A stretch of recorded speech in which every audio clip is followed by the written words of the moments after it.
Olá, minha gente! Hoje, 1º de janeiro, primeiro dia do ano de 2023. Esse Café com Bispo é o primeiro Café com Bispo do ano de 2023 e eu quero aproveitar aqui para desejar um feliz ano novo para todos vocês. Que 2023 nos receba com dignidade e nós o recebamos com dignidade também. Que a nossa cabeça esteja erguida para fazer caminhos novos, novas rotas, novas alternativas. A fila está andando e a gente precisa prosseguir da melhor maneira possível. Que o Espírito de Deus conceda a você essa alternativa de viver melhor em 2023. É possível transformar vales de Baca em manancial. É possível transformar situações inconvivíveis em ambientes habitáveis. Depende de nós. Dizia o poeta que para que o circo seja engraçado, vai depender de nós. Depende de nós tanta coisa. E se nós nos movermos nele, que nele mesmo nós respiramos, somos e existimos, a vida vai ser bem melhor. Então, prossigamos no caminho que é Cristo, de cabeça erguida, com o coração aberto para todos os enfrentamentos afetivos que tivermos que ter em 2023. Não se poupe, não se prive, vai avançando e vivendo suas melhores experiências. Deus no controle, aperfeiçoando a nossa vida e gerando condições mais agradáveis para a nossa vivência. Um feliz 2023 para todos vocês. E eu estou aqui hoje, não é? Vestindo azul e a sorte então mudou. Eu tenho minha querida amiga Lodi Nogueira vestindo azul. Bem-vinda, Lodi. De azul. Sim, primeiro dia do ano. Dia do azul, ano. Azulzinho. Como dizia lindo. Mestre de Javan, né? Está tudo, o céu está lindo, está tudo assim, azul. Muito obrigada, Bispo. Olha, estou neste novo ano cheia de tantas expectativas, tá? Minhas metas para este ano, minha visão de futuro está extraordinária. Eu espero que a sua também. Olha, nós estamos aqui neste ano trazendo tantas coisas maravilhosas e contamos com a sua presença. Não largue a nossa mão, porque nós não largaremos a sua. 2023 estaremos aqui firmes e fortes, cheias de alegria. Eu não sei, Lloyd, se é a atmosfera do primeiro dia do ano, mas eu tenho um sentimento. Qual, Bispo? O sentimento de que as coisas vão melhorar em 2023. Eu também. Há coisas que não deram certo em 2022, mas que ou elas darão certo ou outras coisas vão dar certo e a gente vai viver um ano melhor. Olha, esteja ligado a nós, a gente está cheio de bom humor, cheio de alegria, com essa visão de futuro que você falou, ampliada, com muita vontade de dar certo. Uau. Eu não quero dificultar o caminho, eu não quero que minhas neuroses me atrapalhem tanto assim, eu quero viver dias felizes em 2023, em companhias que enriquecem a vida, estendendo a mão para o necessitado, não desprezando a causa dos órfãos, das viúvas, banindo o preconceito da nossa vida. A vida vai ser bem melhor. Né? Há quem diga que a vida é um nada no mundo. É bonita, é um dilema profundo, mas eu digo que ela é bonita. Eu fico com a resposta das crianças. Muito bom dia, querido João. Também vestindo azul, né? Também vestindo azul, celebrando o novo ano que vem. O azul, nós nem combinamos. O ano que vem não, o ano que já chegou, né, João? Pois é, o azul é uma cor serena, neutra para não agressividade, né? Então, diante das palavras de vocês, eu quero apenas me reportar aos nossos companheiros que nos ouvem ou que nos assistem, dizendo que estamos firmes, determinados a prosseguir esse ano, como foi no ano passado. Esperamos com muito mais conhecimento, com muito mais graça, porque isso nós vamos pedindo dia após dia a Deus, nos dedicando no texto bíblico, para que o que sair daqui, na verdade, tenha efeito na vida daqueles que nos ouvem. Sim, João. Não temos aqui por responsabilidade e eu por determinação apenas cumprir um cronograma da igreja e da rádio. Não. Estamos aqui por vocês, trazendo aquilo que da parte de Deus nos for dada, ou nos for dado. Quanto ao ano que ora entra, parece que algumas nuvens densas se aproximam do horizonte. Todavia, cabe-nos mergulhar debaixo delas. Se tiver que chover, celebremos a chuva. Se tiver que fazer sol, preparemos o nosso guarda-sol e vamos caminhar em 2023 com alegria, com gozo, com a certeza de que o nosso Deus não nos desamparará. Uhum, muito bem, muito bem. Mudando as estações. Mudando as estações. Lloyd, nossa vida será muito mais tranquila e serena quando nós fizermos ou quando fazemos como base sólida da edificação da nossa vida as palavras de Jesus. Precisamos edificar a nossa vida em suas palavras. Jesus é aquele que tanto Moisés quanto Elias precisavam ouvir, mas os discípulos também precisavam ouvir, porque são as palavras de Jesus, guarde isso, são as palavras de Jesus que consolidam a nossa caminhada, que fazem-nos caminhar com segurança, mesmo nos dias de escuridão, mesmo naqueles dias onde uma referência não nos é possível, caminhar sobre suas palavras é a garantia que nós vamos atravessar essa escuridão e chegar em plena luz. Nós estamos aqui estudando e lendo e comentando as palavras de Jesus no livro de Mateus. Nós vamos utilizar boa parte desse ano refletindo sobre o Evangelho. Logo, logo, nós vamos entrar no livro de Marcos, que é uma leitura também muito preciosa. João Marcos não andou com Jesus, mas recebeu muitas notícias e registrou essas palavras de fundamento. E se a gente cruza a narrativa de Mateus, Marcos, Lucas e João, a gente vai encontrar coerência textual para que a gente se lance sobre as palavras de Jesus. Hoje nós estamos aqui no capítulo 19 do livro de Mateus, já no versículo 13, não é? Versículo 13. E a gente precisa estar atento às palavras de Jesus para que a vida da gente tenha mais segurança e leveza, né? Vamos tentar dar umas paradinhas aqui e refletir sobre as palavras de Jesus e a gente vai ter um 2023 aí muito sólido para caminhar, né? Uau, maravilhoso. Como eu fui edificada, né, durante todos esses domingos, né, que nós trabalhamos aqui a leitura no livro de Mateus. Eu e minha casa, quando eu estava com as minhas amigas, a gente comentando, né? Ontem mesmo, eu estava com algumas amigas e estávamos comentando sobre esses estudos de todos os domingos e como nós fomos edificados. Né? Então, parabéns à Escola do Reino, parabéns a toda a Igreja da Colheita, né, que realmente tem acertado, trazendo essa configuração de trabalho que tem abrangido no Maranhão inteiro.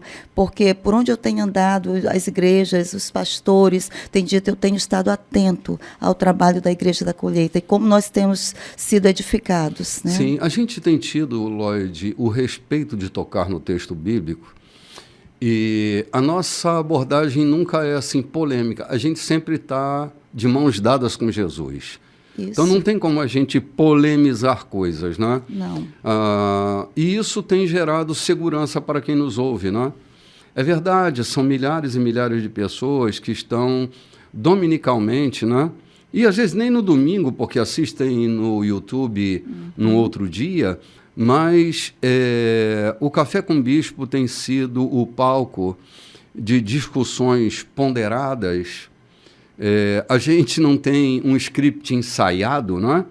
Alguém pode pensar assim, no Café com Bispo eles ensaiam antes e tal. Aqui não tem voz ensaiada, né? É o que brota do nosso coração naquele momento. A gente tem estado cheio da palavra. A palavra tem sido o nosso alimento, né? Amém. Se a gente come vitamina A, nosso corpo vira vitamina A, né? Se a gente come a palavra, nosso corpo vira palavra, né? Bom.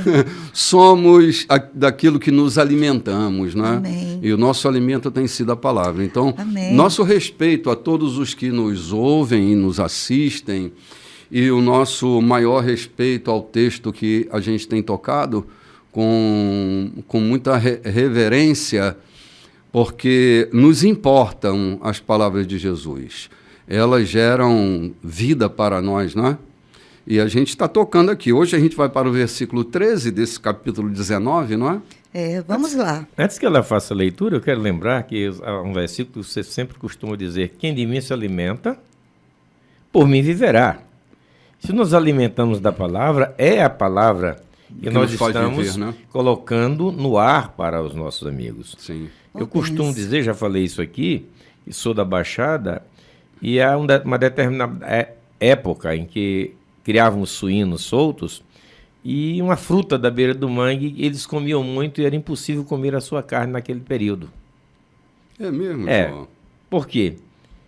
Amarelava, a carne ficava amarela e com o gosto da fruta que eles comiam. Olha que coisa, cara. Então deixava que eles comessem e engordassem, mas não era impossível comê-lo naquela época, porque a alimentação transmitia ao seu corpo todo o processo e ficava impossível. Então, pessoas alimentadas de amarguras, de dores, de dificuldades, não são digeríveis. Uhum. E que nós estamos falando aqui. A gente está aqui se alimentando da palavra para que ela possa ser edificante e alimente aqueles que nos ouvem, né? João, assim, você falou uma coisa que também está me dificultando entrar no texto aqui. Tem um texto que Paulo fala sobre o batismo em Cristo, que me lembra uma pesquisa que fizeram, porque traduziram batismo, que é bapto, e porque tinha uma palavra no texto original que não conseguiam encontrar o seu sentido que coubesse naquele texto, então colocaram bapto, batismo. Mas numa pesquisa que fizeram dessa época que o texto foi escrito, que eles encontraram uma receita de picles. E nessa receita de picles, essa palavra aparece, é discernida.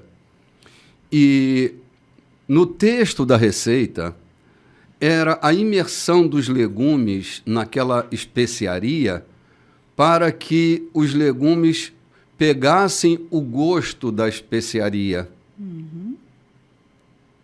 Então, quando Paulo fala sobre o batismo em Cristo, não é só um banho em água, mas é uma imersão nele para que peguemos o gosto dele. A essência. A essência dele. A cor. Semelhante ao sabor. A experiência de João dos porcos que comiam essa fruta e ficavam com a cor e com o gosto da fruta. Sermos batizados em Cristo é muito mais do que um simbolismo em águas. É imergirmos a nossa natureza na natureza dele, a fim de que nós tenhamos a cor e o sabor que tem a vida dele. Então, vamos mergulhar em Jesus para pegar o gosto, não é não? Oh, coisa linda!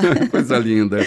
Coisa Agora linda. nós vamos lá para o versículo 13. Ainda hoje. Fechando, quando Paulo diz...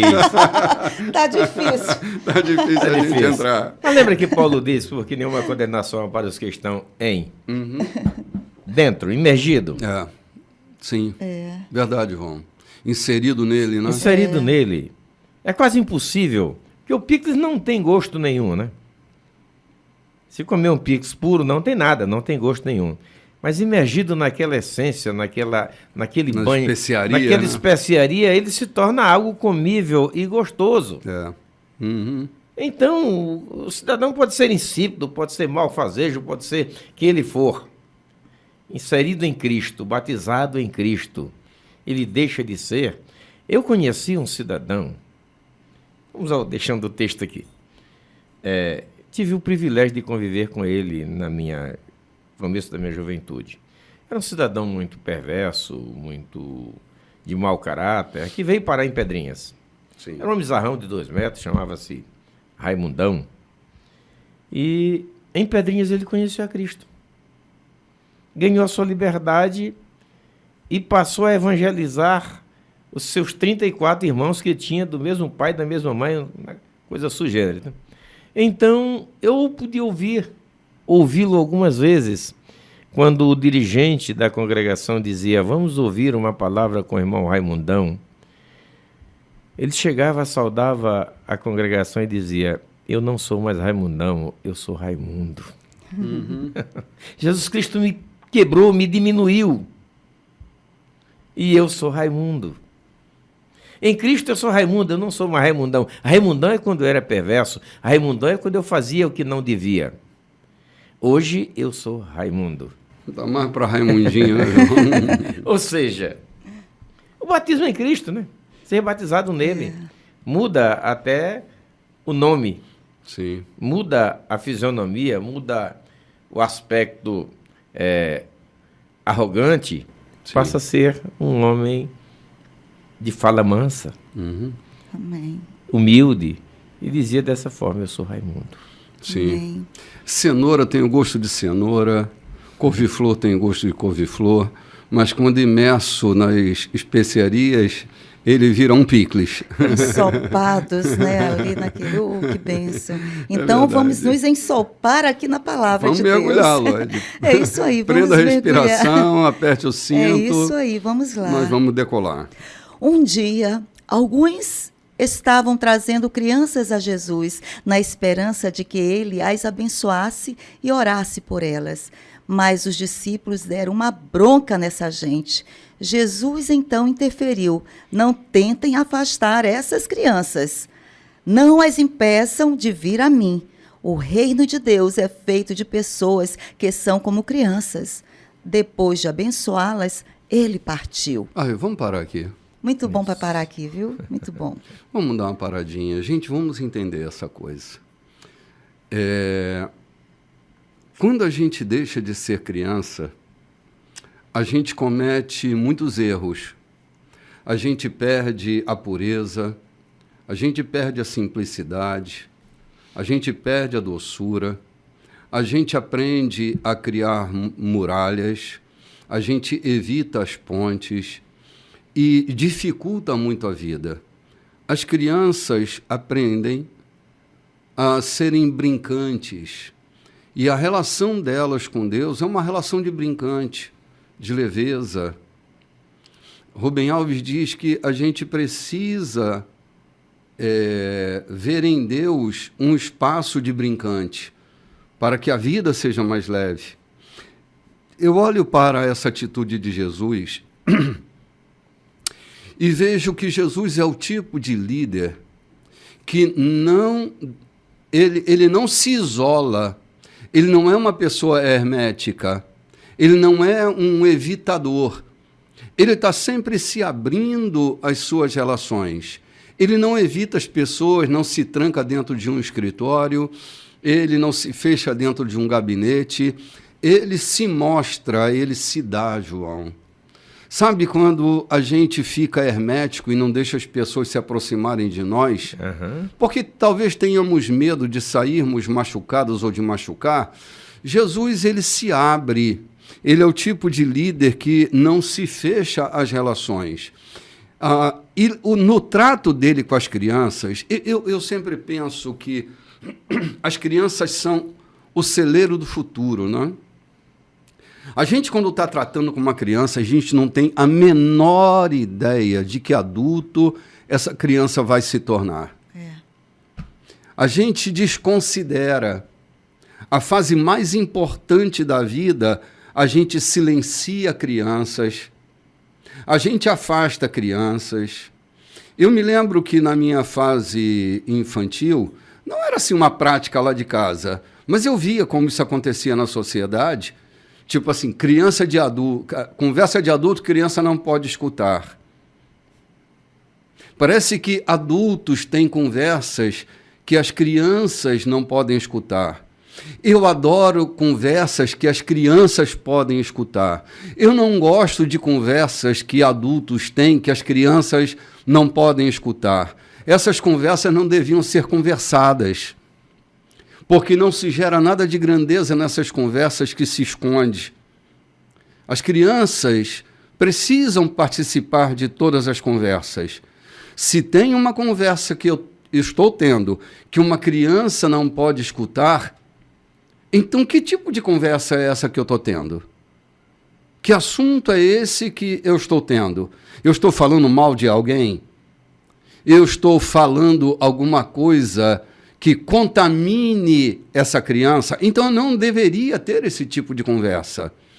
Ter uma criança por perto sempre ajuda a gente a ter conversas mais leves. Respeitar a vida de uma criança é respeitar a vida adulta. A gente tem que ter o cuidado de ter com essa criança as melhores e mais importantes conversas que a vida pode proporcionar. Porque essa criança vai levar para a fase adulta essas conversas infantis bem-sucedidas que tiveram. Vocês já prestaram atenção que uma criança faz tantas perguntas porque ela está querendo se posicionar na vida? Participar, querer entender. Se sentir importante. Sim, mas às vezes os adultos estão ali para silenciar as crianças. Era o que os discípulos estavam fazendo aqui, tirando as crianças. E Jesus disse, não tentem impedir, deixe que elas participem, né? E Jesus abriu espaço para que as crianças ali participassem do que ele estava fazendo e depois ele abençoou, deixou as crianças participarem e depois ele estendeu a bênção sobre elas, ainda orou por elas, pelo futuro, pela casa, pelos estudos, pela saúde, é o que nós devemos fazer, orar pelas crianças, né? Fazer com que elas se interessem também pelas coisas do reino de Deus. Aqui tem uma criança na nossa igreja, o Daniel. Como é lindo ver o Daniel participando das coisas da igreja, né, do ministério, tocando a sua bateria, o seu instrumento, mas é uma criança, mas já está participando das coisas que os adolescentes estão participando, dentro do quê? Da curiosidade dele de criança.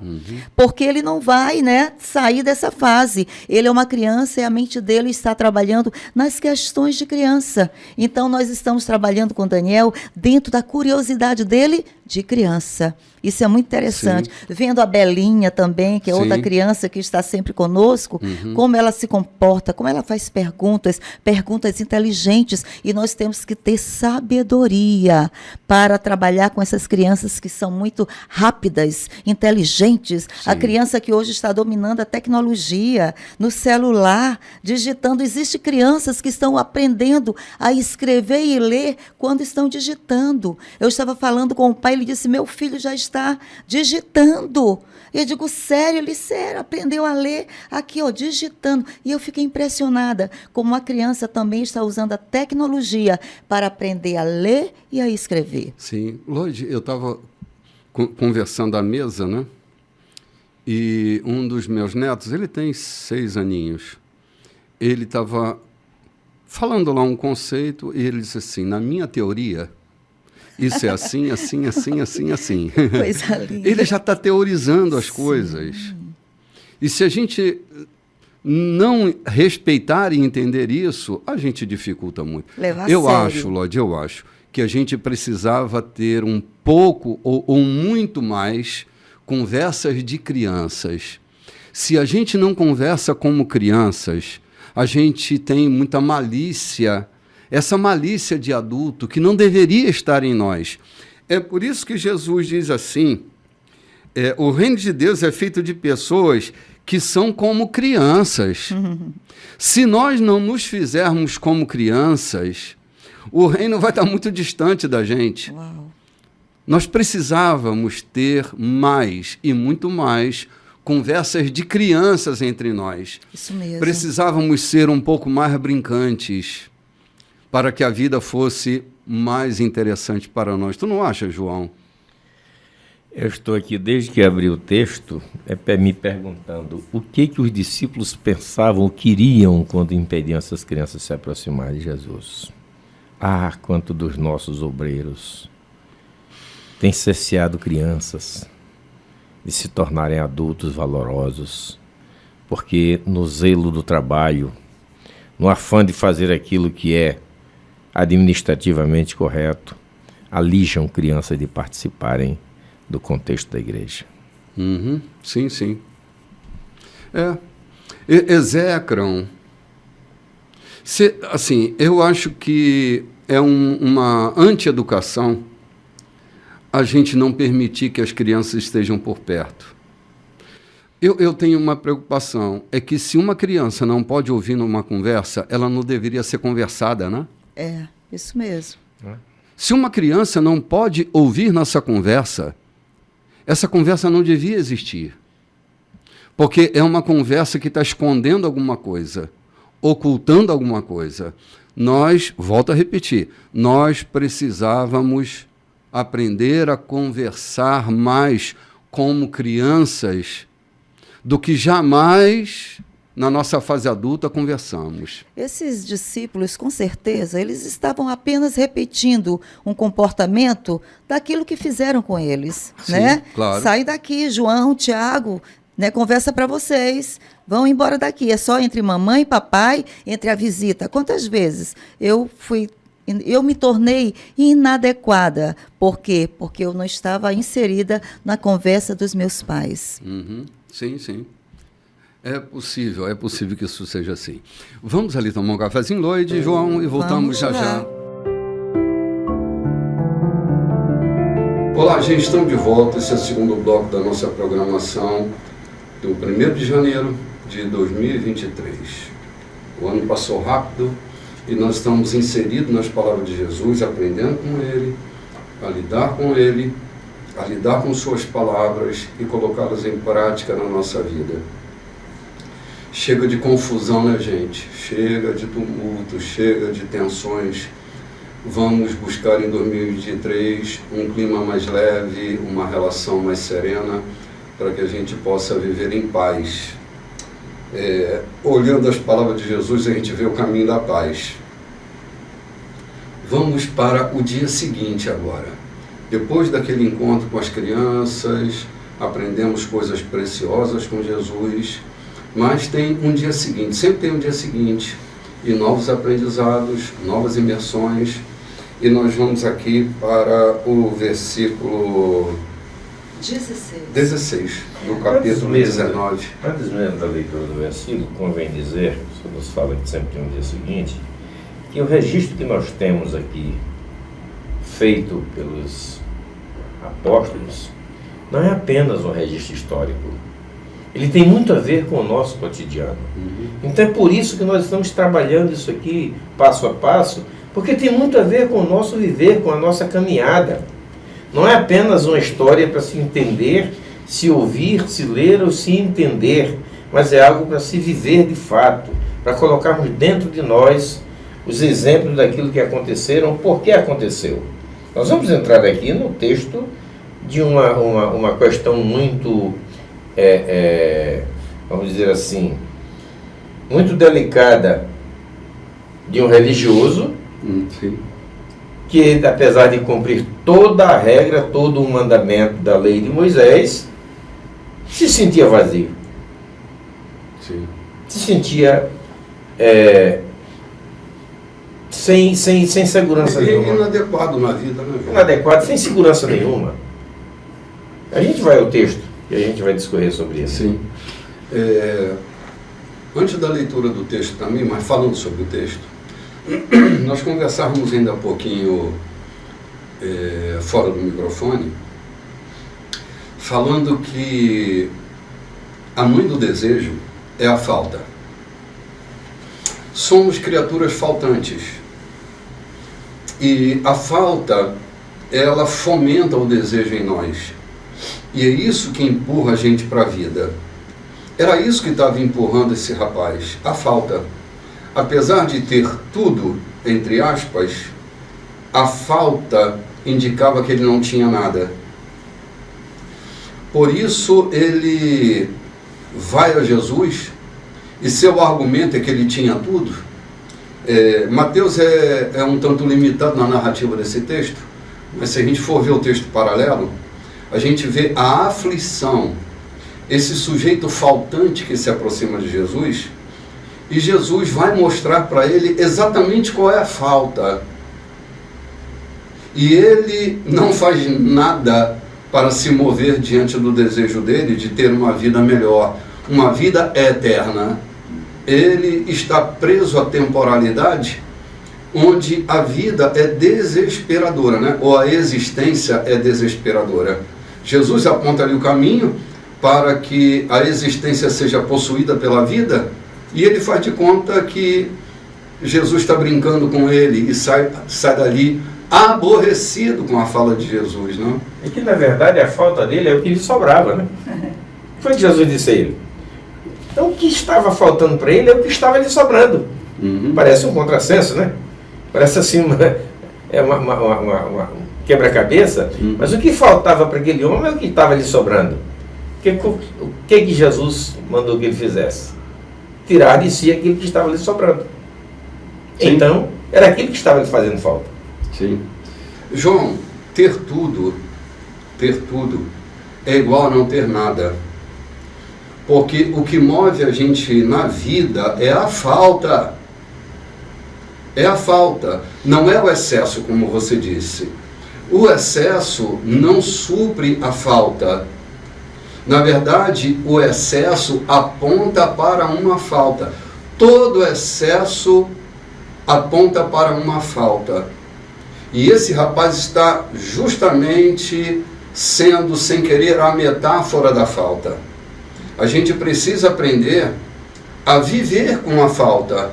E é isso que nos impulsiona para frente, é isso que faz a gente se apaixonar pela vida, não? Foi isso que nós falamos aqui, que nos países, na Suécia, na Suíça, são os países desenvolvidos, países que as crianças já nascem sabendo tudo, já crescem tendo tudo, é o país que mais, são os países que mais acontece um suicídio, né? Sim. Porque nada falta. Então falta o quê? Sentido para a vida. Sim. Tem uma ponte que já foi interditada, inclusive, se não me engano, na Suíça, já foi interditada porque de lá jovens de 28 anos costumeiramente se jogavam ali embaixo. Porque não faltava nada, já estavam formados, já tinham dinheiro, já tinham tudo o que queriam na vida e faltava ali alguma coisa. E dali se jogavam da ponte. João, é absurdo hoje o número de suicídios cometidos no mundo todo. A existência está ficando tão insuportável que as pessoas estão decidindo acabar com ela, com a existência. Há uma vida, há um eu que precisa ser morrido para descobrirmos a nossa vida nele, em Jesus. Quem preservar a sua vida, perdê-la-á. E quem perder a sua vida por mim e pelo Evangelho, achá-la-á. Há uma vida que precisa ser encontrada em Jesus. Aqui a gente encontra a vida. Aqui a gente encontra o sentido. Aqui a gente tem a possibilidade de voltar a ser criança. A possibilidade de sarar as feridas que ficaram dentro desse menino, dessa menina. É o novo nascimento. É nascer novamente. A gente precisa renascer, João. A gente precisa acontecer na existência. Isso só é possível, do ponto de vista teológico, pelo novo nascimento. É a possibilidade. Jesus está propondo para ele um novo nascimento, uma nova ressignificação para a vida, que não está nas coisas. A vida não está nas coisas que possuímos. A gente pode ter tudo e não possuir nada. Eu conheço pessoas que têm tudo que um ser humano pode desejar nessa terra, mas elas não possuem nada do que têm, porque elas têm medo, elas não têm tempo, elas evitam, então elas têm tudo e não possuem nada. A descoberta do novo nascimento, que é a proposta de Jesus para esse rapaz, a entrega do seu tudo, né? Ou a entrega do seu nada para receber o tudo dele, que ele evita e aborrecidamente ele vai embora, né? Vamos lá, Lodi, ler o texto. Vamos lá. Outro dia, enquanto Jesus caminhava, um homem o interrompeu e perguntou: Mestre, o que de bom devo fazer para alcançar a vida eterna? Jesus disse: Por que você me questiona acerca do que é bom? Deus é o único que é bom. Se você quer entrar na vida de Deus, basta fazer o que Ele manda. O homem perguntou: O que exatamente? Jesus disse: Não mate, não cometa adultério, não roube, não minta, honre seus pais e ame o próximo como você mesmo, como a você mesmo. O jovem afirmou: Tenho feito tudo isso. O que mais? O que mais? Jesus prosseguiu: Se quer mesmo dar tudo de você, venda seus bens e dê tudo aos pobres, toda a sua riqueza, então estará no céu. Depois venha me seguir. Aquela era a última coisa que o jovem esperava ouvir. Assim, abatido, ele se foi. Sendo muito apegado aos seus bens, não queria abrir mão de tudo. Enquanto observava o jovem afastar-se, Jesus disse aos seus discípulos: Vocês têm ideia de que como é difícil para os ricos entrar no reino de Deus? Vocês não imaginam como é difícil. É mais fácil um camelo passar pelo fundo de uma agulha. Os discípulos ficaram chocados. Se é assim, quem tem chance? Jesus olhou bem firme para eles e disse: Ninguém tem chance se pensam que conseguirão por esforço próprio. A única maneira é deixar Deus agir. Só Ele tem o poder de fazer. Pedro então lhe disse: Nós deixamos tudo para te seguir. O que ganharemos com isso? Vamos parar aqui. Depois a gente volta à pergunta de Pedro, porque a gente já vai começar a se distanciar daquele rapaz que pensava que tinha tudo, mas não tinha nada. Não tinha nada. João, esse é o dilema que a gente começou antes da leitura do texto a discorrer.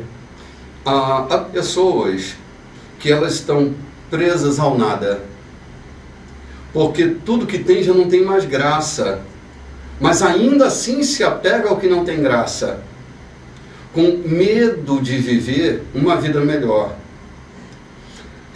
Jesus não está dizendo que um rico não pode entrar no reino. A questão não é a riqueza, é o apego. É o apego que se tem àquilo que possui.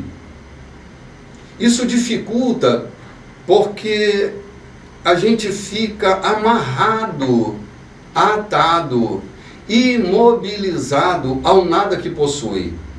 Lembra que eu disse que a falta é o que move o desejo?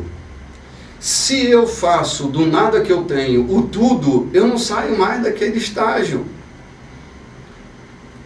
Ter um rico que está preso a tudo ou ao nada que tem, e Jesus reconhece essa dificuldade, e ele fala da linha passar por dentro da agulha. Oi? O camelo passar pelo buraco da agulha.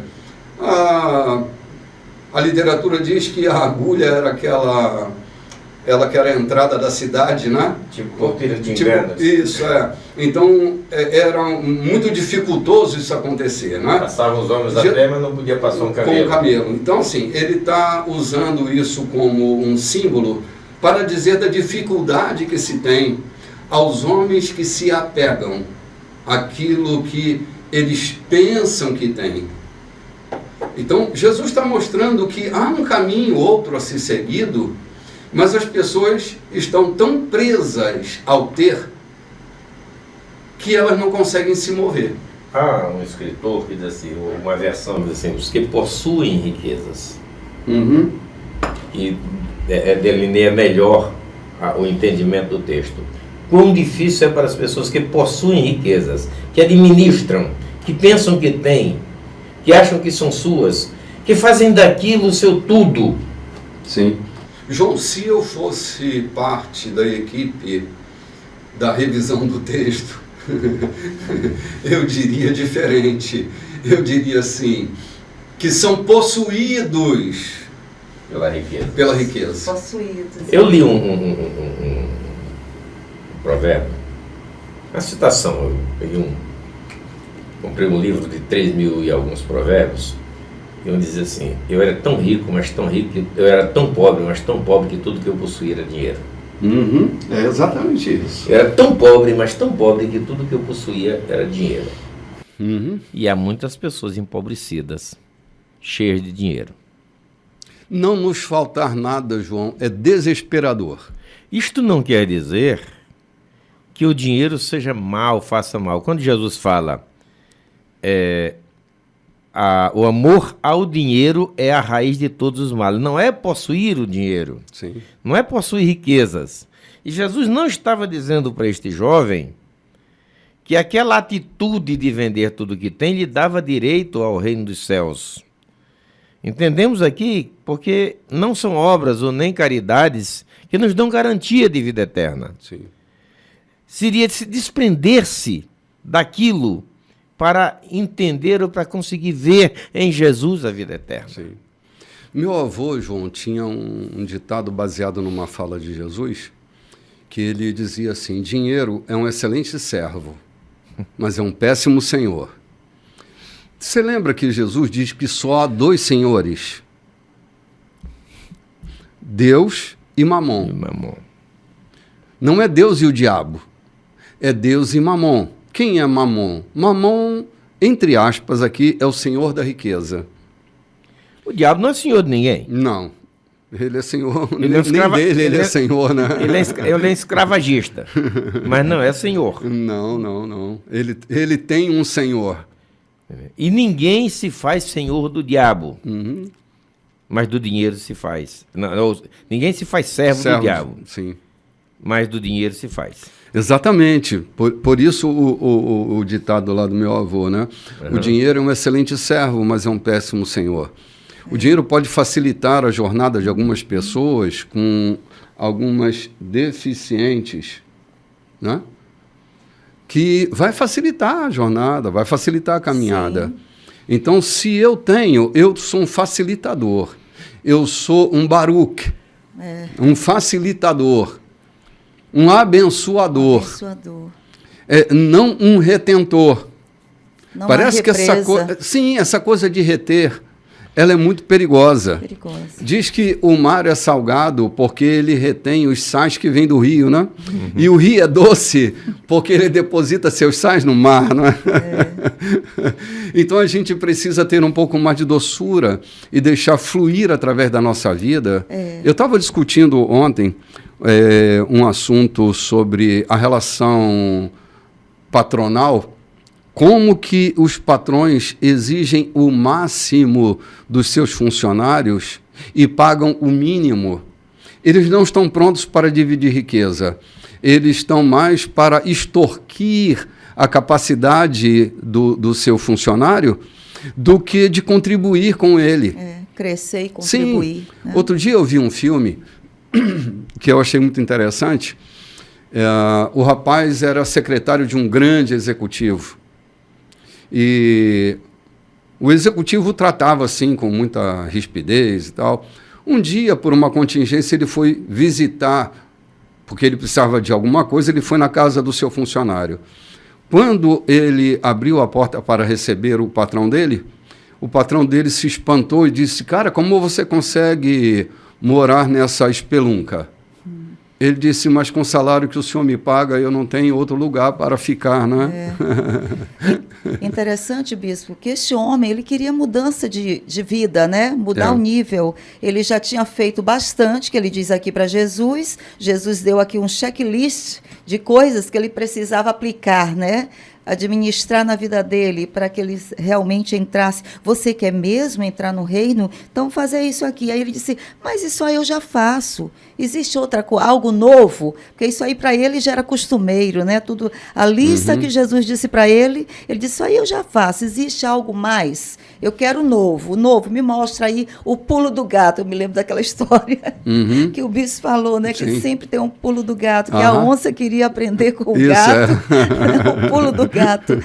E o gato ensinou, mas não ensinou aquele, né? Claro, era a sobrevivência dele, né? Sobrevivência. Então, esse homem aqui, ele queria mudança de nível. Muitas vezes eu tenho encontrado pessoas que elas querem mudar o nível da profissão, do estilo de vida, aplicar coisas, mas não querem renunciar realmente aquilo que é necessário, renunciar para que ela atravesse da escassez para a abundância. Elas querem estar do outro lado, mas na hora de fazer, traçar o plano e seguir aquilo que realmente, como Jesus disse, você tem que fazer isso. Ah, não, mas isso aí eu já faço. Não, o que Jesus reconhece é muito difícil. É muito difícil, né? Então tem pessoas que não querem renunciar o tudo, o necessário para que essa mudança aconteça realmente.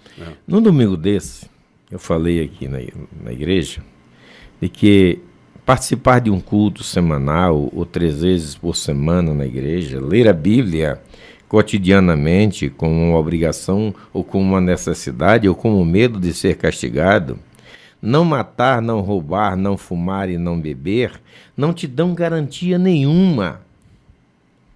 Não te dão garantia nenhuma de vida eterna. Não te dão garantia nenhuma de uma relação perfeita com Deus.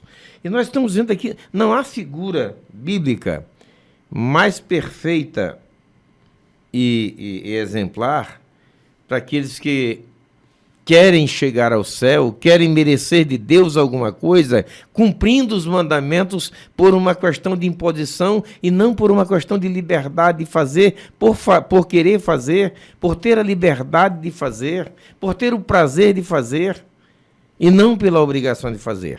É muito comum, eu venho de uma relação de cristianismo, de crença, onde eu tinha que fazer, porque senão o inferno me esperava. O diabo me esperava com um tridente para me pegar e me levar espetado para o inferno, se eu adulterasse, se matasse, se roubasse, se fizesse qualquer coisa. Então eu tinha que fazer para que me livrasse do tridente do diabo. E não para herdar a vida eterna. Eu vinha pensando ontem, enquanto dirigia, que por longos anos falou-se muito mais nos horrores do inferno do que nas belezas da eternidade. Pregou-se muito mais, amedrontando pessoas com os horrores infernais do que com a glória celestial, da vida eterna. Isso amedrontou muito, não nos fez nos tornarmos livres. E esse homem chega diante de Jesus e diz, o que é que eu devo fazer? Os mandamentos, estão aí, a lei de Moisés. Eu tenho feito, mas não tenho me sentido um homem livre. A lei de Moisés, cumprida em mim, não me fez um homem perfeito.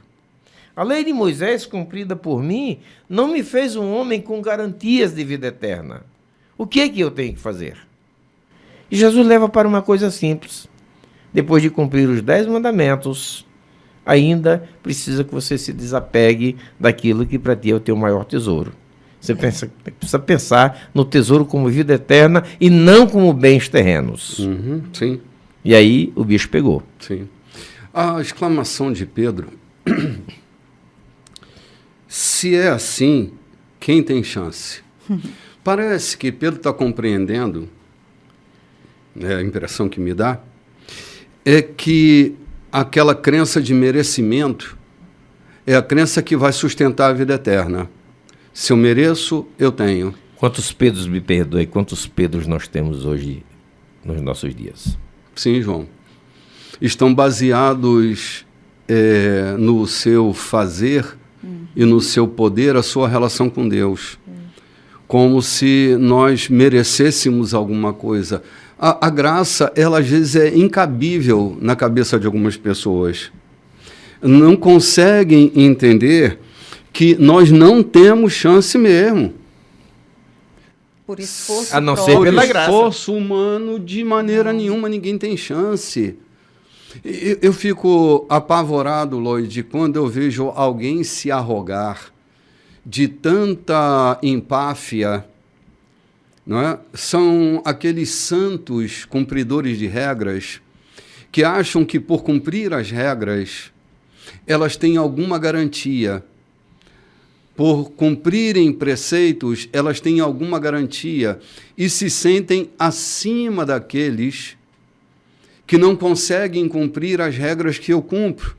Essa semana, Pedro Cortaz esteve dizendo a alguém que eu não faço para ter garantia, eu faço porque eu tenho garantia. Sim. O que eu faço não é para obter a graça divina, eu faço porque a graça divina me alcançou. Sim, então é leve fazer o que tem que ser feito, João. A obra nunca salvou ninguém. Paulo é um defensor dessa graça bendita, né? Quando ele fala que não é o cumprimento das regras que te salva, é a graça abundante de Deus. Isto não vem de vós? João, eu ainda penso naquele discurso escandaloso de Jesus para os fariseus, quando ele diz: antecederão vocês, religiosos, cumpridores das regras, antecederão vocês no reino as prostitutas, os pecadores, os beberrões, os fanfarrões, eles vão chegar antes de vocês. Ou seja, aqueles que você julgava impuros, aqueles que você julgavam imerecedores da graça, chegarão primeiro. Exatamente isso. É isso que é difícil das pessoas entenderem. É porque elas começam a se perceber boazinhas. Sabe? Boazinhas. E assim, para mim, o mais cruel de todos os homens é o bonzinho. Eles fazem a gente se sentir um lixo. Aí nós vamos para a canção de Chico César, né? Ah, Deus que me livre, né? Da bondade, da maldade de gente boa. E Pedro está da bondade de pessoa ruim, né? Ah, Deus me livre. Pedro aqui, no versículo 27, ele se mostra preocupado. Nós deixamos tudo para te seguir. Aí ele pergunta, o que ganharemos com isso? Olha aqui, já que Jesus tinha falado, né, e do jovem rico, daquele moço, e ele diz, e nós, que deixamos tudo para te seguir? Jesus diz, sim, vocês têm me seguido. Jesus, sim, vocês têm me seguido. Aí ele diz, na recriação do mundo, aí ele vai falar tudo que a recompensa para esses que estão ali no caminho, seguindo. Sim, a gente vai voltar a falar sobre isso, Lloyd, no próximo bloco. O que nós vamos ganhar estava para o bloco seguinte. Vamos ali, voltamos já já.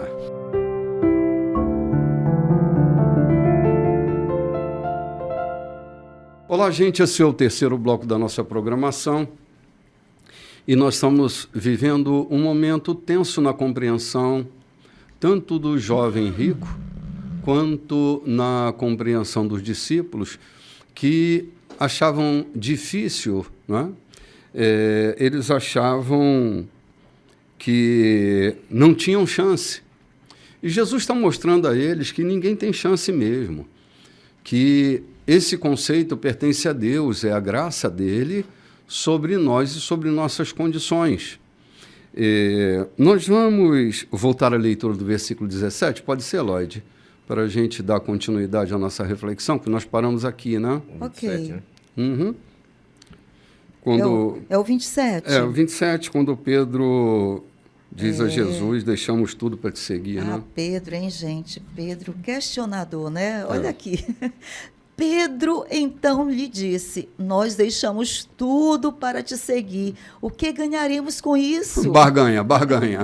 Negociação. Jesus respondeu, sim, vocês têm me seguido. Na recriação do mundo, quando o Filho do Homem reinará gloriosamente, vocês, que têm me seguido, irão governar, começando com as 12 tribos de Israel. E não apenas vocês, mas qualquer um que sacrificar o lar, a família, propriedades, qualquer coisa, por minha causa, terá tudo de volta, multiplicado 100 vezes, sem mencionar o prêmio da vida eterna. Essa é a grande versão. Muitos dos primeiros terminando por último e os últimos terminando primeiro. Olha que coisa. Assim, não é um incentivo de Jesus a ninguém abandonar a família, abandonar o que tem. É uma questão de prioridade. É uma questão da priorização, João. Jesus, ele não é o primeiro ordinal ou cardinalmente, o primeiro ou o número 1. Ele é o único. Uhum. Eu posso ter minha família com ele, eu posso ter meu trabalho com ele. A questão é a prioridade que a gente tem na nossa caminhada na vida.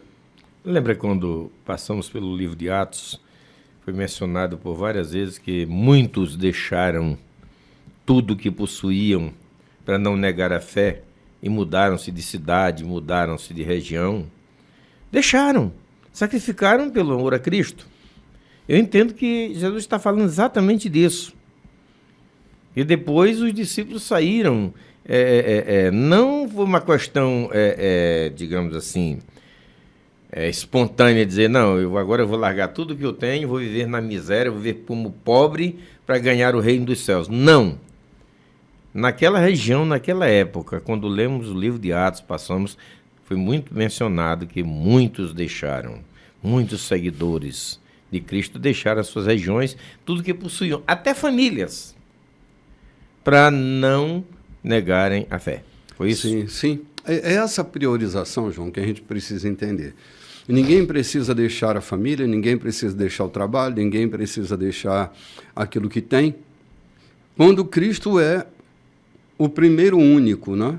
Uhum. O primeiro único, quando ele é a prioridade 00, antes do número 1, tudo é possível. Tem uma versão que narra esse texto que diz assim: não há quem tendo deixado pai, mãe e tal, que já não receberá no presente século o cêntuplo e no porvir a vida eterna. Uhum.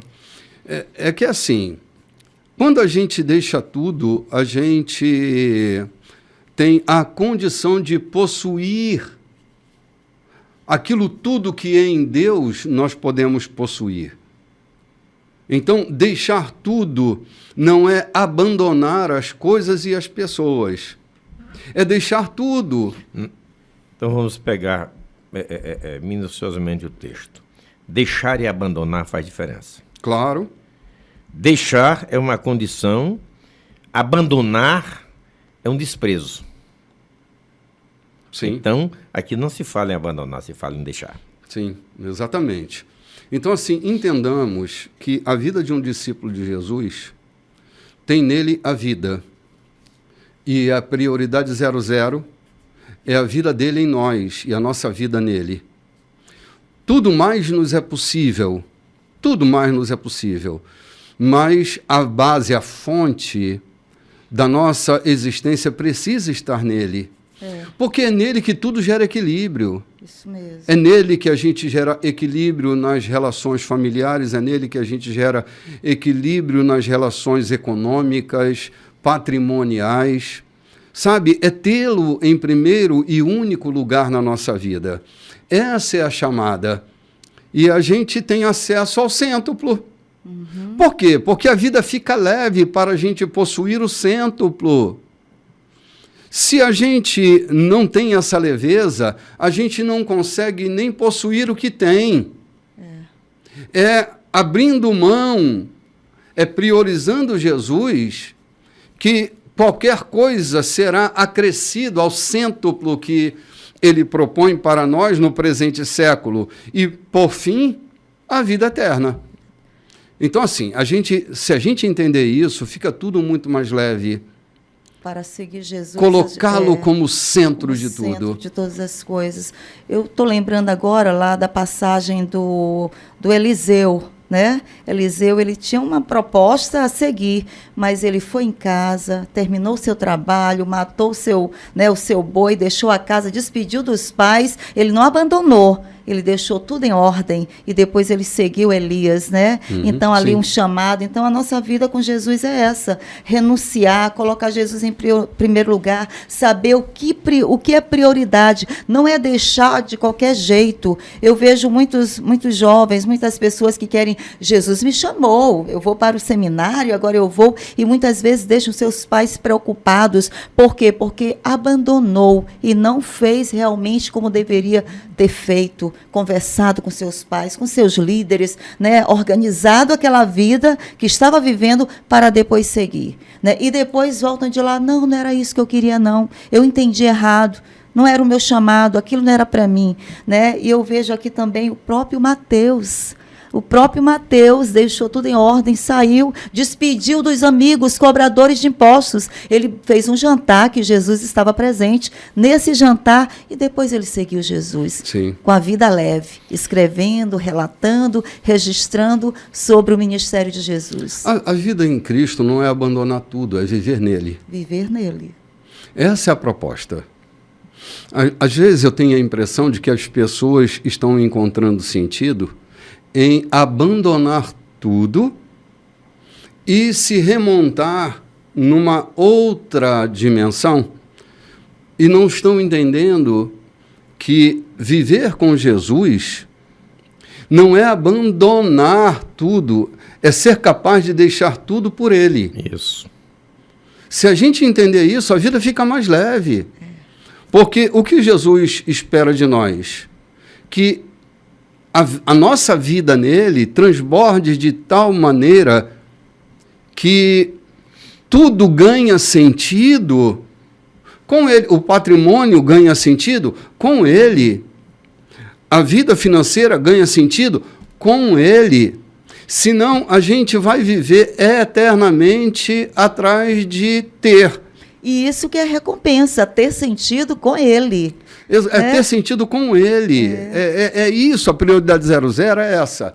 É tudo vai passar a ter sentido com ele. Por isso a gente pode acessar o cêntuplo e não só ficar na mesquinharia daquilo que a gente pensa que tem. Não? Você falava em desequilíbrio ou em equilíbrio. Veja o desequilíbrio acontecido na vida daquele jovem, segundo alguns historiadores, um advogado de grande fama, de grande respeito junto à sociedade e de muita riqueza e de um conceito religioso apurado. Observando os mandamentos, era um homem de conceito apurado. Um desequilíbrio tão grande que lhe deixou atônito, deixou aturdido sem saber o que fazer. Ter tudo sem ele é ter nada. Exatamente, João. É ter nada. Lembra que ele mesmo disse, Jesus Cristo disse, que adianta o homem ganhar o mundo inteiro e perder a sua alma? Aquele homem de quem ele falava, estava faltando o quê? Celeiro para ele. Derrubarei e reconstruirei os meus celeiros. E faltava celeiro, porque o resto tinha abundância. E Jesus vem e diz, pode estar faltando paz na tua alma, na tua vida, sossego, tranquilidade. Não sei se Jesus estava falando do mesmo cara desse jovem advogado, conceituado, homem cristão, talvez pregador pelas sinagogas, era mestre, professor, sei lá. Todavia um homem vazio, inteiramente vazio. Tão vazio que tudo que ele possuía era dinheiro, era riqueza. Nenhuma segurança, nenhuma garantia. E o apego dele a isso, né, João? É esse apego a ele. É isso que dificulta a vida. É isso que dificulta a nossa caminhada. A gente vai levando para o futuro tanta bugiganga. A gente vai levando tanto peso para a vida. E o apego, muitas vezes, é uma relação que está presa ali, né? É a riqueza, aquela relação, porque não são os bens materiais, mas uma relação, é um filho, é algo que está, porque eu estou presa nesse negócio e não consigo me soltar, me desprender para viver o novo ciclo. Até um ódio preso a uma angústia, um ódio, a uma insatisfação, a uma vingança, uma sede de vingança. Ou a querer ver o outro que te provocou mal, que te fez mal, querer vê-lo em desgraça. Você pode estar entrando em 2023 carregado com essas dores, levando essa bagagem tremenda, tateando sem nenhuma esperança de vida eterna, sem nenhuma esperança de gozo no reino dos céus. Sim. Por quê? Porque leva uma bagagem pesada. João, o ódio pode fazer parte da riqueza de alguém, Aham. como ouro de tolo. Sabe, ouro de tolo? A gente pode estar carregando ouro de tolo na bagagem, achando que tem riqueza. Riqueza. Há pessoas que não conseguem se desprender do seu ódio mesmo, João. Você Vai já levando na bagagem, né? Vocês que passando pelas BRs, quantos caminhantes vocês já viram carregando mulambos? Que não lhes servem para nada, mas são suas riquezas? Sim, Sacola nas costas pesadas, alquebrados, caminhando, atravessando o campo de Perizes, estrada fora, carregando pesos que são suas riquezas, mas abertos não lhes servem nem para lhe aquecer do frio. Não lhes servem para nada, são apenas imaginárias riquezas. E eles carregam o mundo afora. Talvez fosse assim que andasse aquele jovem, sim. carregando uma riqueza que não lhe serviria para nada. No momento em que cair em si de si, o homem da Galiléia está passando aí. Jesus, o mestre, que traz esperança na sua palavra, está passando. Eu vou me encontrar com ele. Não sei se marcou uma audiência, se aproveitou uma oportunidade de passagem, mas ele pergunta: o que eu vou fazer para herdar a vida eterna? Sim. Para me libertar desse fardo que eu carrego nas costas. João, Jesus diz assim: onde estiver o seu tesouro, aí estará o seu coração. Onde está o nosso coração é a pergunta. Porque se nós soubermos onde está o nosso coração, nós vamos descobrir onde está o nosso tesouro. E pode ser que a gente leve um susto. Uau. Ao examinar a mochila dos nossos tesouros, a gente encontra ali só ouro de tolo. Parece ouro, mas não é ouro. Mas não é. Brilha como ouro, mas não é não é. ouro. É ouro de tolo. Apenas engana a nossa consciência, né? Sim, Era o que estava fazendo aquele jovem rico, enganando a sua consciência, cumprindo os mandamentos, como se isso lhe trouxesse segurança. Podia trazer virtudes, mas não segurança. sim. Eu tinha, João, uma pedra de ouro de tolo. As pessoas vendiam tudo para comprar um terreno achando que aquilo era ouro. Mas não era ouro, parecia, mas não era. Até alguém me deu uma pedrinha de ouro de tolo. A corrida ao ouro levou tanta gente ir na direção do ouro de tolo, né? Vendeu tudo para adquirir ali um veio, e quando chegaram lá e começaram a cavucar, tudo que encontraram foi ouro de tolo. Essa expressão, ela marca uma época de garimpo, onde as pessoas se dedicavam à busca do ouro e encontravam essa pedra parecida com ouro, mas não era ouro, e a frustração tomava conta. A impressão que me dá é que muitos dos nossos tesouros são grandes frustrações, porque no fim a gente descobre que era só ouro de tolo. Eu estou lembrando aqui de uma coisa, bispo, eu vou falar diretamente agora, se vocês me permitem, À vontade. para as mulheres. Sim. Porque me veio agora uma coisa, eu tenho trabalhado com muitas mulheres e elas são acumuladoras. Sabe, muitas vezes chega uma etapa da vida de uma mulher ou de um comportamento que elas produzem, que elas vão acumulando coisas dentro das suas salas, dos seus quartos, dos seus armários. E eu estou falando com você, mulher, 2023, vá lá naquele guarda-roupa, que tem aqueles acúmulos de tanta roupa que você não usa mais, de sapatos, de coisas que estão guardadas, de uma lembrança antiga.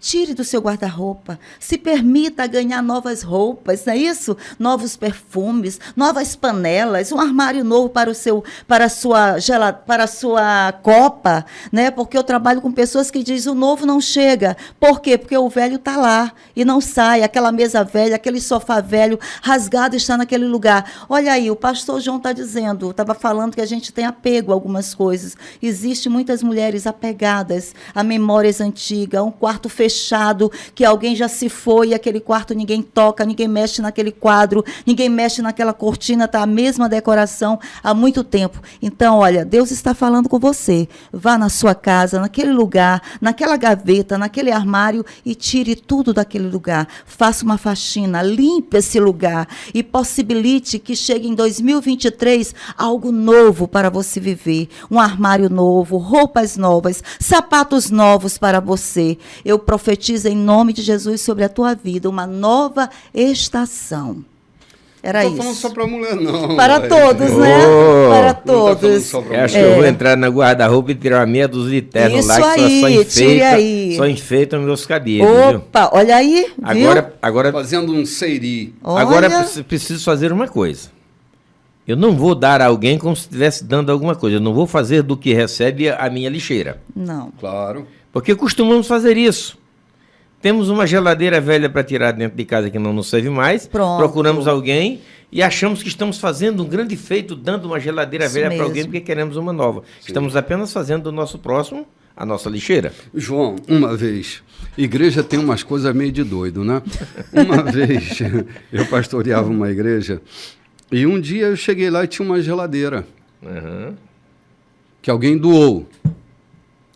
Aí eu liguei para a pessoa que doou, ela disse assim, olha, o motor está queimado,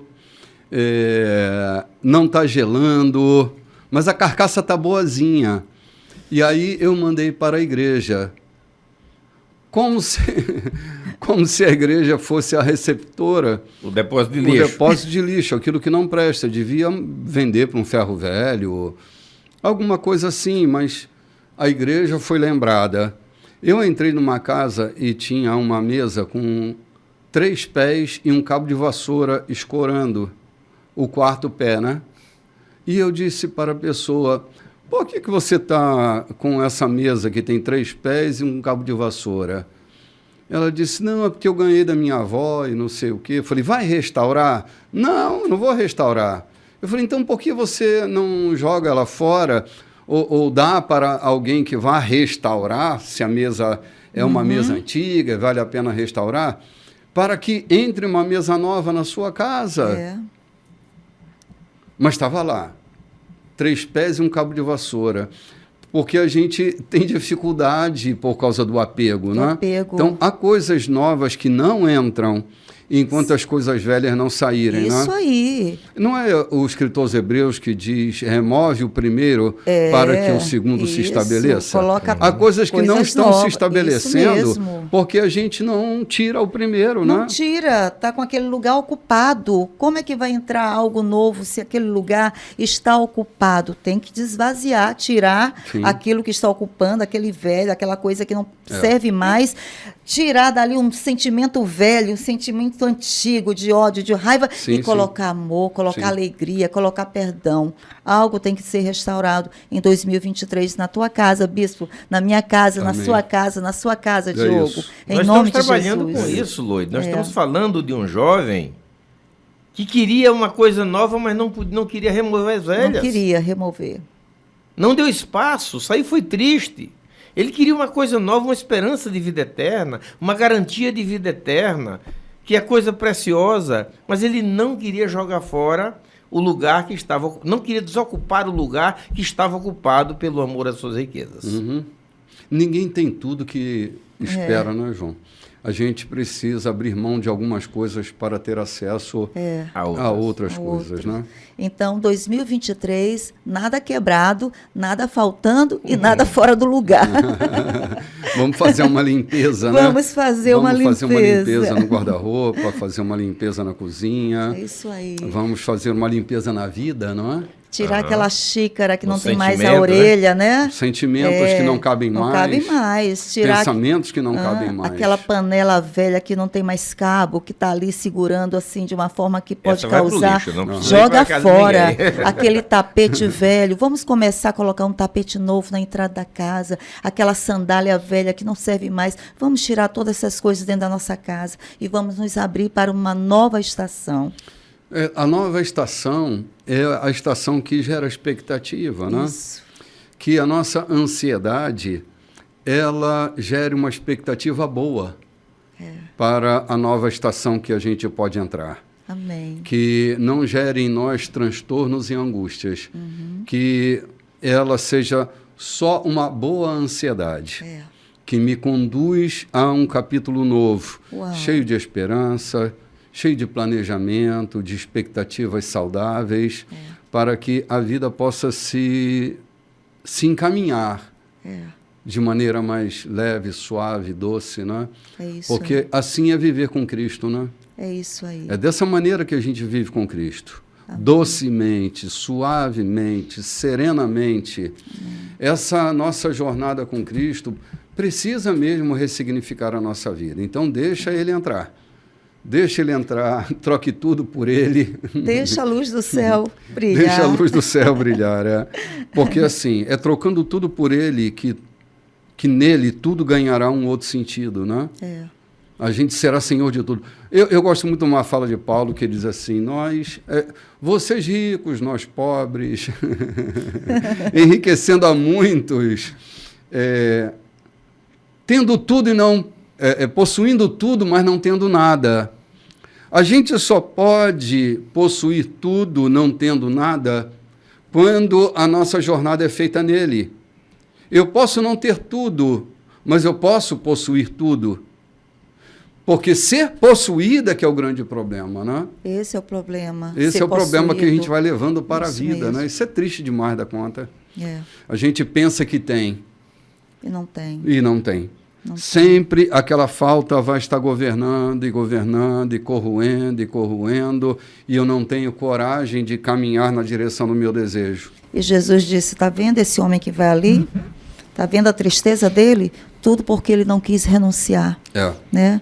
Para ter o maior tesouro. Ele pensa que tem o maior tesouro, o melhor, mas não, ele não quis renunciar. Exatamente. Eliseu Gomes, na sua canção Louvor Rural, ele canta de um servo, de um cristão, servo de um fazendeiro, que recebeu uma mensagem que o homem mais rico daquela região morreria no dia seguinte. O fazendeiro reuniu todos os seus médicos, toda a equipe que pudesse, e de repente está lá sentado na varanda, apreensivo, e vê a notícia que aquele vaqueiro havia morrido.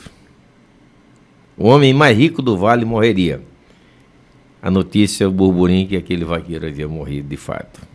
Um homem que era apenas o vaqueiro do fazendeiro. Mas era o mais rico, né? Mas era o mais rico. É tipo aquela camisa É a camisa do homem mais rico do mundo. Mais feliz do mundo, né? Sim, é verdade. Às vezes a gente é o homem mais feliz do mundo e não tem uma camisa para vestir, João. A gente é o homem mais rico do vale e é só um vaqueiro. A gente pensa que rico é o milionário, mas ele pode estar possuído de tanta pobreza que não acessa essa vida de riqueza, não é? Então, pensemos um pouco nisso, nesse ano de 2023, para que a gente ressignifique mesmo, de verdade. Que haja equilíbrio, né? Nem tão tonto e nem tão pouco, né? Nem tanto, nem tão pouco. Não se faça voto de pobreza, mas também não seja absorvido pela riqueza. Exatamente. E assim a vida será mais suave, mais leve, você pode ter certeza disso. Amém. Jesus dá sentido a tudo o que a gente tem e aquilo que a gente possui. A gente vai ali tomar um cafezinho e volta já já. Olá, gente. Estamos de volta. Esse é o quarto bloco da nossa programação. Hoje, 1º de janeiro de 2023. Nós estamos nos movimentando sobre as palavras de Jesus, tomando posse delas para a nossa vida, fazendo delas o nosso fundamento. E nós já estamos no capítulo 20 do livro de Mateus. Faltam aí 8 capítulos para a gente encerrar, não é isso? 8 capítulos para a gente encerrar o livro de Mateus, e nós vamos entrar daqui a pouco mais no livro que Marcos escreve sobre a vida de Jesus, sobre suas palavras e sobre sua caminhada. E aqui, bem no versículo 20, nós começamos uma nova história. Capítulo 20? Capítulo 20, uma nova história com mais uma parábola de Jesus, que precisa ser considerada, respeitada, acolhida e entendida para que a gente tenha dias melhores, né? Você pode fazer a leitura, Lloyd, do capítulo 20? A gente vai ler do versículo 1 até o versículo 16, não é? Isso mesmo. Que é um contexto só, a gente comenta depois. O reino de Deus é como o administrador de uma propriedade rural que saiu bem cedo de manhã a fim de contratar pessoas para trabalhar em sua vinha. Eles concordaram em receber uma moeda de prata por dia e foram trabalhar. Mais tarde, por volta das 9 da manhã, o administrador viu alguns desempregados andando pela praça da cidade. Ele lhes propôs que fossem trabalhar em sua vinha a um preço justo. E assim foram. O administrador fez o mesmo por volta do meio-dia e de novo às 3 da tarde. Às 5 horas ele saiu e ainda encontrou homens desocupados e perguntou a eles: por que estão aí o dia inteiro, sem fazer nada? Eles responderam: porque ninguém nos contratou. Então ele os contratou também para trabalhar na vinha. Quando o expediente terminou, o proprietário da vinha instruiu o seu capataz: chame os trabalhadores e pague o salário deles. Comece com os que foram contratados por último e prossiga até os primeiros. Os que foram contratados às 5 horas da tarde vieram e cada um deles recebeu o mesmo valor, acertado com os primeiros. Quando os que foram contratados primeiro viram isso, imaginaram que iriam ganhar mais. Contudo, receberam o mesmo valor. Revoltados, reclamaram para o administrador: o último grupo trabalhou apenas 1 hora e você pagou a eles o mesmo que nós, que trabalhamos como escravos o dia inteiro debaixo de um sol escaldante. Ele respondeu ao que falava em nome de todos: amigo, não fui injusto. Nós concordamos com esse valor, não concordamos? Então, pegue seu dinheiro e vá embora. Decidir dar ao último grupo o mesmo que daria a você. Será que não posso fazer o que quero com o meu dinheiro? Você vai se mostrar mesquinho por eu ter sido generoso? Aí está, mais uma vez, a grande versão, os primeiros terminando por último e os últimos terminando primeiro. Meu Deus. É uma situação difícil essa, João, quando a gente se arroga tendo direitos especiais, quando Deus não tem filhos especiais, quando todo mundo é especial para Ele. Isso dá a nós uma sensação de injustiça cometida por Deus, mas Deus não tem filhos prediletos e Ele faz o que quer com quem quer. E essa é uma condição que a gente precisa entender, que Deus tem liberdade para fazer o que Ele quer, o que Ele deseja, e não há injustiça nele. Não há nenhuma injustiça em Deus para tratar com essa questão daquilo que Ele pretende e com a sua benevolência para com todos. É assim que a gente precisa pensar melhor a vida. Esta semana eu sepultava um amigo de 88 anos, um homem que na sua juventude não foi essa sumidade de gente boa, de honestidade e tudo, mas já na sua maturidade ele veio ao Evangelho. Não era um igrejista, não era um frequentador de frequentador exímio, um operador de igreja. Mas no seu velório caiu uma chuva torrencial, mas tão grande, que inundou aquela região. E eu dizia aos meus companheiros de velório: Deus tem os seus preferidos. Ele está marcando este velório com esta chuva. Imaginando que esse homem, talvez, na nossa imaginação, não fosse um dos homens queridos de Deus. E Deus marca o seu velório com uma chuva torrencial, não habitual para aquela época. E eu estou vendo aqui, Deus tem suas preferências, ou se não tem suas preferências, suas atitudes com aquele que ele quer ter. É o senso de justiça divino, né, João? E não é da nossa conta, não interessa para nós, porque dele ele faz como quer. Quando ele diz, pela graça sois salvos, por meio da fé isso não vem de vós, é Deus quem dá. E é ele quem dá e faz o que quer. O texto que nós temos à mão trata exatamente disso.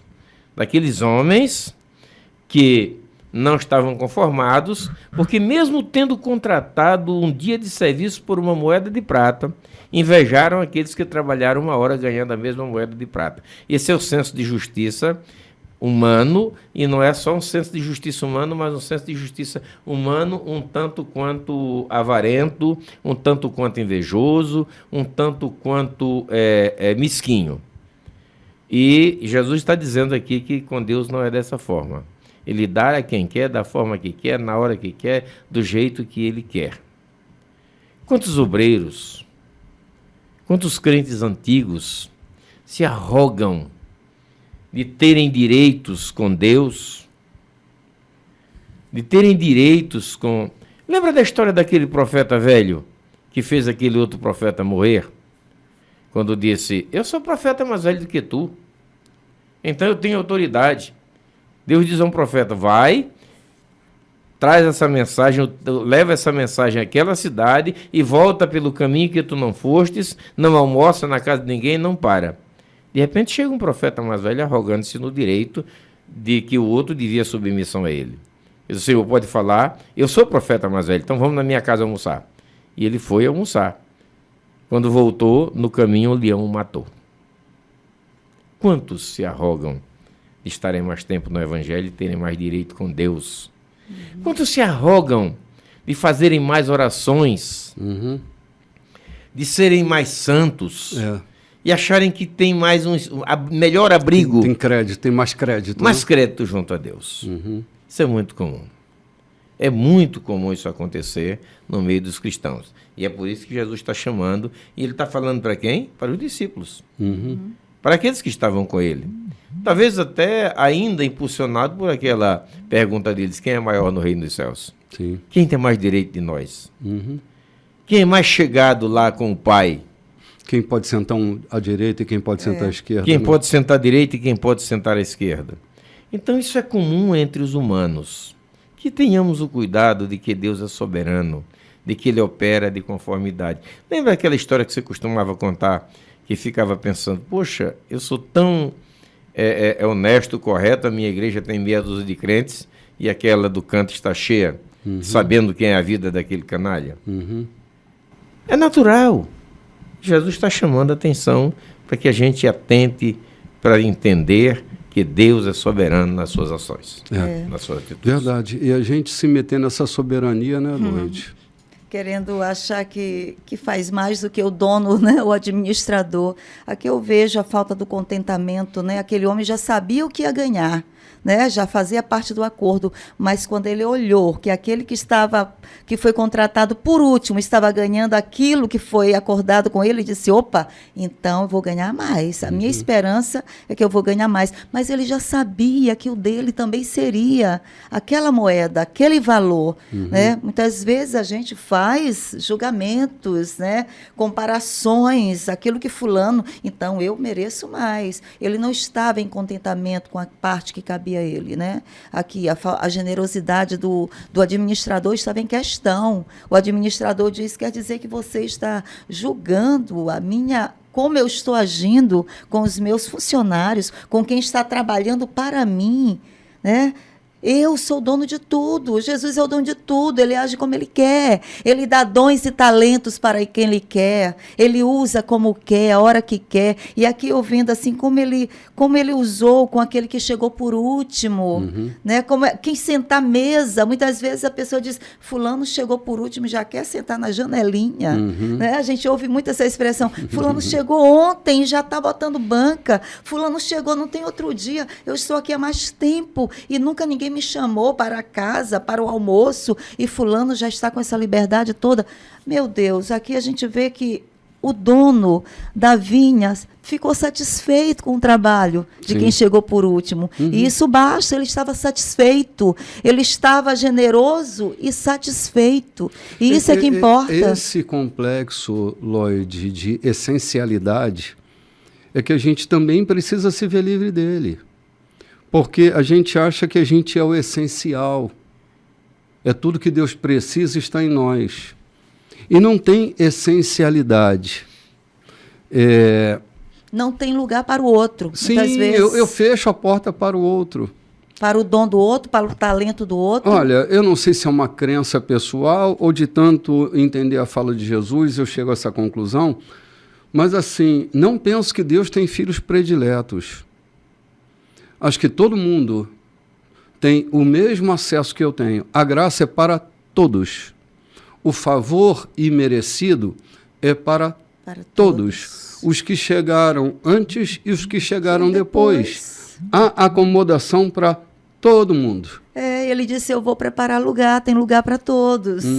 Né? Sim. Tem lugar para todos no reino de Deus. Que falei, a nossa arrogância, a nossa prepotência, a nossa humanidade má, que muitas vezes quer nos levar, quer nos dominar, nos leva a pensar de forma invejosa, de forma arrogante, de forma usurária. E é isso que diz que Jesus está falando. Precisamos ter consciência de que Ele nos chamou, nos garantiu espaço, está nos dando, como nós lemos no capítulo anterior, 100 vezes tanto. Nós não precisamos querer 200 vezes tanto, porque aquele que chegou por último tem 100 vezes tanto. Tem um cêntuplo. Então, o que nós precisamos fazer é corrigir o nosso sentimento, a nossa postura diante daqueles que conosco caminham. Diante daqueles que conosco caminham. Tanto faz na igreja, na caminhada de fé, no trabalho, na família. Na caminhada da vida. Na caminhada da vida como um todo. Sim. Às vezes, os irmãos mais novos acabam sendo os pacificadores de toda a família. Verdade, né? Os mais velhos nem sempre alcançam a maturidade, a experiência que os mais novos alcançam. Eu conheço um monte de gente, um monte de família, em que os irmãos mais novos acabam sendo o esteio daquela família. É quase via de regra. Eu, por exemplo, sou o quinto da família. Coube às minhas costas conduzir toda essa família. Conduzir, administrar, cuidar. E Deus me deu a graça de prover. Então eu tenho visto também em tantas outras famílias, o patriarcado já não tem espaço diante da decisão divina. Ou seja, a primogenitura. A primogenitura já não tem mais tanto espaço diante do querer de Deus. E nós lemos no capítulo anterior, 19, o último versículo do capítulo 19 diz assim, os últimos serão primeiros, os primeiros serão últimos. Não foi isso? Foi. Aí ele está retornando aqui, Mateus, replicando o texto aqui, trazendo o mesmo sentido. Paga os que chegaram à tardinha primeiro e dá o mesmo valor. Eu acho lindo a fala do administrador quando diz, ou do dono, acaso eu não posso fazer o que quero do que é meu? Exato. Porque muitas vezes queremos nos tornar administradores dos tesouros de Deus. Quem nos fez, né? Não nos arrogamos disso. É comum nos arrogarmos disso. A gente estava falando em off aqui sobre isso. Julgar o outro, porque a sua pregação não nos agrada, então ele não merece a consideração divina. Eu tenho visto tanta coisa, Deus atender tanta gente. Eu contei aqui um dia desses, e vou repetir agora. Eu conheci um menino que nasceu epilético lá na Baixada, e ele já estava com seus 13 anos. Eram da igreja, de repente o pai afastou-se e começou a beber, a fumar, a roubar, a fazer loucuras. Estava 3 dias fora de casa, lá pela sede, bebendo e fazendo farras, e o seu filho convalescendo aqui, ou então à beira da morte de epilepsia, sem cessar. Crise sem cessar. Vieram as irmãs do Circo de Oração, fizeram lá o seu trabalho, a sua oração, não faltava um crente ali. E o menino na mesma crise. E ele chega fedendo a tudo, a diamba, a cachaça, tudo. Entra, salta do animal, entra em casa e diz, sai todo mundo daqui. Se jogou sobre o menino e disse, Deus, quem está falando contigo é fulano de tal, este desgraçado, bêbado, perturbado, mas eu sei quem tu és. E eu vim te pedir pelo meu filho. E o menino se levantou e até hoje nunca mais deu uma crise epilética. Olha que coisa, né? Loucura, né? É. Cai nesse texto aqui que Jesus está dizendo. Uhum. Como é que eu julgaria aquele cidadão? Achar que Deus ouve a pecadores? Ouve sim. Ouve sim. O texto que diz que Deus não ouve pecadores não é o escrito de ninguém. É um ditado corrente entre os judeus, não é isso? Sim. Mas Deus ouve sim. João, Jesus veio exatamente para os perdidos.